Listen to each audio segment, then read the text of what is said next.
Boss Iron Man. Woo! Let's go. Time to grind.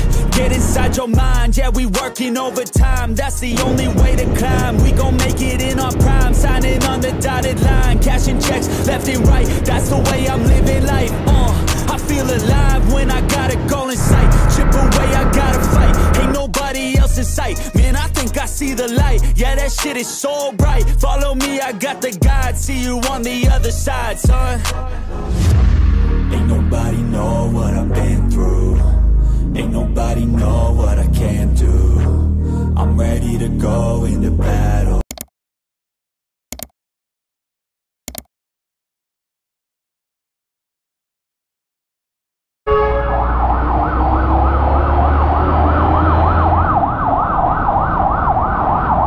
Okay, nag-umpisa na ang ating vlog for today's video.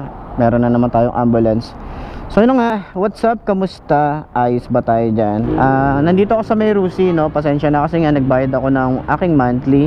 At yun nga, meron kaming rides ngayon ni Zark Moto at kikitain ko siya ngayon, no? Sa may Olongapo City. So ngayon, matitest natin dito kung okay nga ba siya sa arangkada, okay ba siya sa uphill, sa downhill, cornering, at kung okay nga ba at sulit nga ba itong motorcycle na to ipang long ride.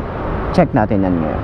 So para dun sa mga gustong kumuha nito at nagtatanong na kung pwede nga bang i-long ride ang isang 125cc, hindi nga ba siya nag-overheat, malalaman natin yan dito sa rides na to. So let's go na para dun sa mga adventure natin ngayong araw na to. Let's go!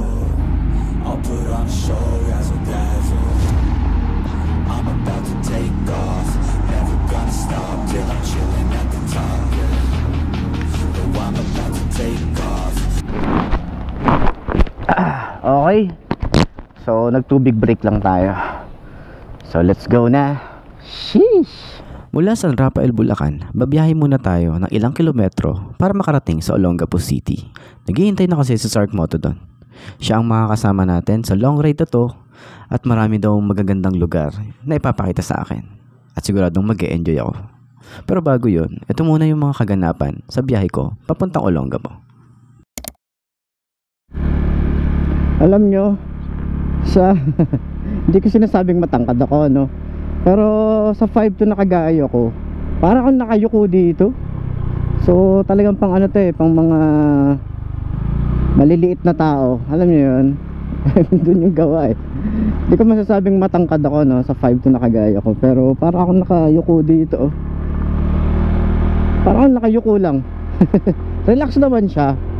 Pero ganyan yung posisyon natin. Para tayong nakayuko lang. Nang konti lang naman. Ganda dito, Oo nga pala, i-compute din natin yung fuel consumption nito. So sa 5 bar niya, meron na tayong nabawas na 1 bar. Tapos ang natakbo na natin is 94 kilometers. So masasabi natin sa 1 bar, dahil nga 4.9, matipid na siya, diba? Sa 1 bar, tapos ganun siya, matipid. Kung tutusin talaga matipid, diba? Mula nung nagpagas ako nyan, yung 94 na yan, matipid talaga siya. So para sa akin sulit yung 125cc na to kung ipang daily ride nyo siya pagpasok sa trabaho, diba? Nandun na yung comfort Tapos maangas din naman, head turner din naman yung itsura nito. Maliit lang talaga siyang tingnan. Yun lang naman, diba?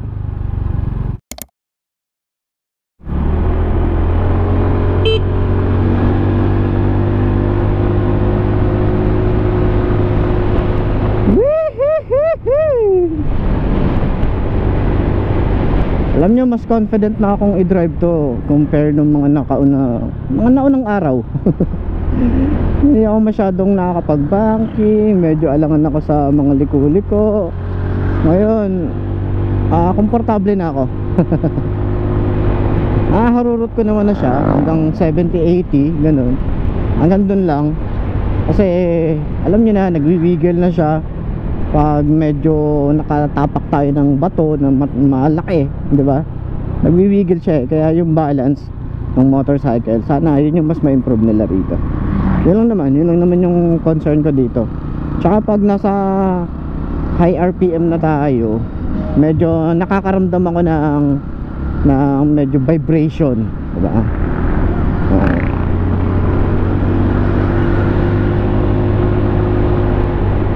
Sheesh!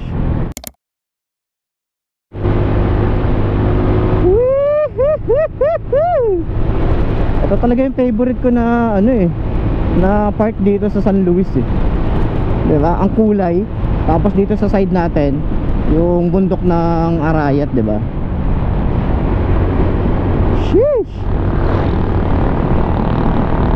Hindi man ganun kaganda yung daan dito, pero ang aliwalas tingnan, diba? Puro green yung makikita mo, tapos bundok, diba? Tapos dito naman puro mga palay, stig, diba? Tapos yung nasa gilid nakakaaliw siyang tingnan.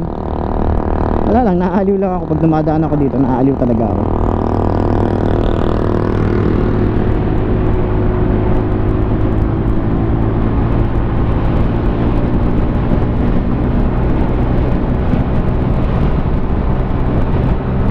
Top speed natin.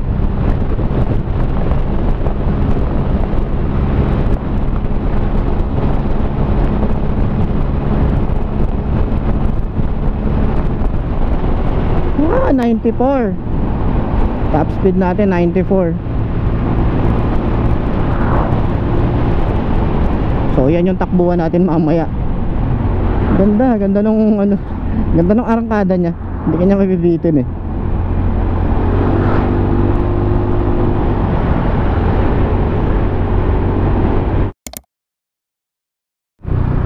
Pagdating naman sa lubak, okay naman siya eh.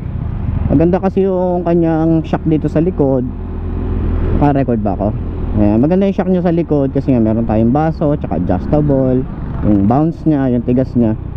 So hindi naman siya masakit sa likod, no? Sa araw-araw kong ginagamit to, di naman ako nangalay or sumakit yung likod ko. Wala naman akong naramdaman na gano'n. Sa ganito naman, medyo nakakatakot lang din mag-brake dito sa ganito na mabuhangin kasi syempre baka mag-slide ka, diba? Kaya medyo kailangan familiarize natin yung brake natin, no? Kasi baka tumilapon tayo sa gilid, buhangin yan. Kung yung kotse nga nagdadahan-dahan, tayo pang motor, diba? Kita mo sila, diba? Nagdadahan-dahan sila. Ganon din tayo.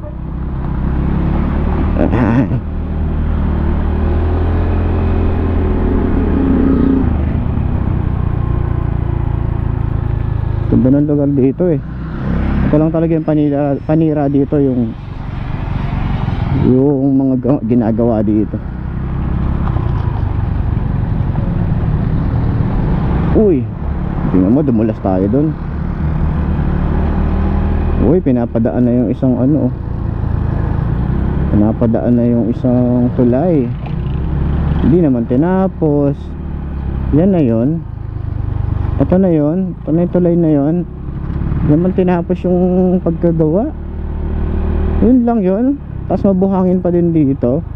Hindi mo lang sinimento. Ba yan? Grabe naman yan.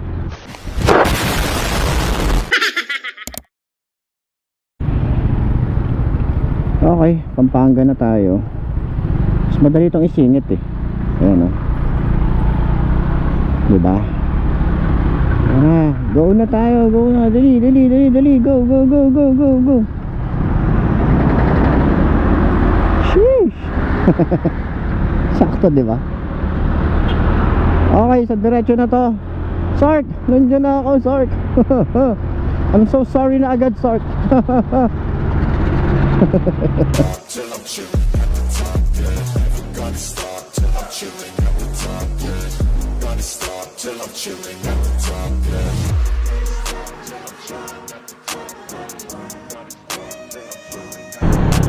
Alright, nandito na tayo sa may papuntang Olongapo, no?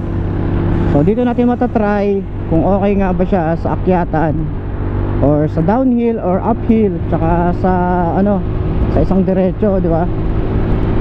Sa padiretso naman wala naman ng problema, pero itong paakyat tsaka pababa, And then yung cornering, check na rin natin kung okay nga ba siya.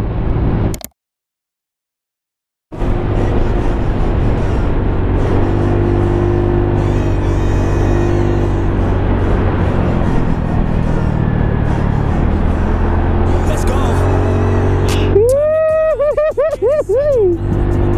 Okay naman palang pang cornering. Medyo alalay ka lang talaga. Nakakatakot kasi siya eh pag nag-wiggle eh. Banking. Whee! Ang sarap naman i-banking neto boy. Eto paakyat to. Kita naman natin. Ang takbo natin paakyat 56, 57. So okay naman siya. Medyo matagtag talaga yung lugar dito. Ayan, okay naman. Pagpaakyat, pagpaahon. Yung tenga ko na ano. Okay naman siya pagpaakyat oh. 55, 56.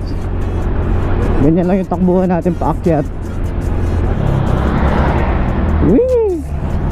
Nagbi-blink na yung aking fuel. Siguro naman sasakto to dun sa ano.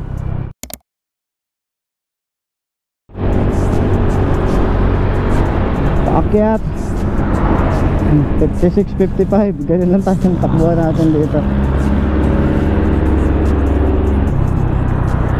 Pababa naman tayo.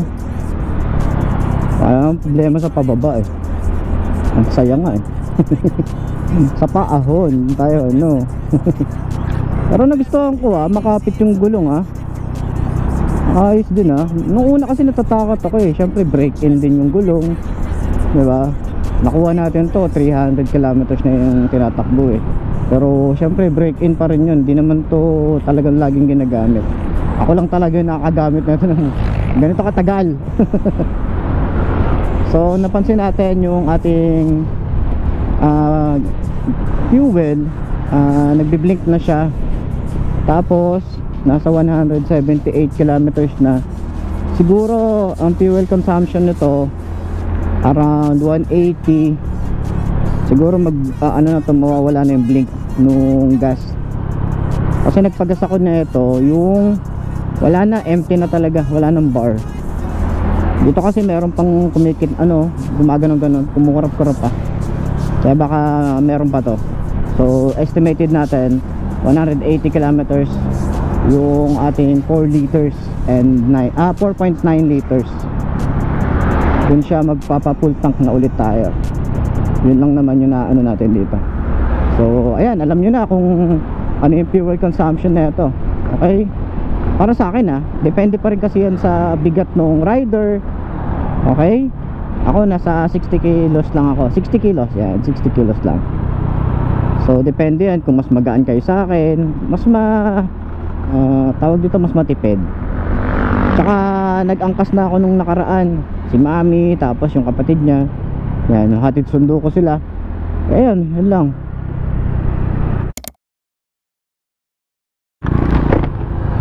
Okay, paggagas na tayo. Full tank, boss.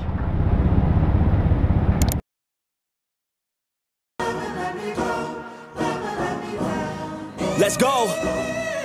Time to grind, get inside your mind. Yeah, we working overtime. That's the only way to climb. We gon' make it in our prime. Signing on the dotted line, cashing checks left and right. That's the way I'm living life.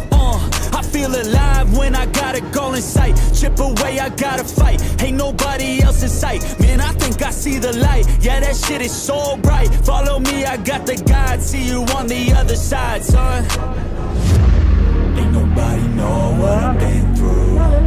Ain't nobody know what I can do. I'm ready to go into battle. I'll put on a show, razzle dazzle. I'm about to take off. Never gonna stop till I'm chilling